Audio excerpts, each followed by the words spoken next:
তাহলে 150 টাকা পিস পড়ে। আর এটা পরে 2 থেকে আচ্ছা ঠিক আছে, 150 আর 250 টাকা। কিনেছেন কত করে আপনি? কিনেছেন কত করে?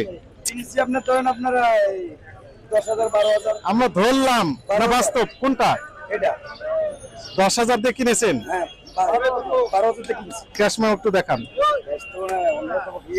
কোথায়? কোন ঘাটে? আইতে আছে মাত্র আইছে। কোন ঘাটে আছেন উনি? ইয়েতে বাদামতলি আছে, বাদাম আছে। বাদামতলিতে কি আছে? মাল এখান থেকে নিয়ে আমরা এখানে বিক্রি করি। আপনি তো কিনেছেন ওইখান থেকে। আমি কিনে আমার ভাই কি কিনে মাত্র বাড়াইছে, মাত্র নামাই ছোট আমি আমার সব নিয়ে নিই। ওইখানে থাকবে কেন? এগুলো অ্যাকসেপ্টেবল হবে না। এটা আইতেছে উনি, এগুলো অ্যাকসেপ্টেবল হবে না। আপনি বিক্রি করছেন আপনার কাছে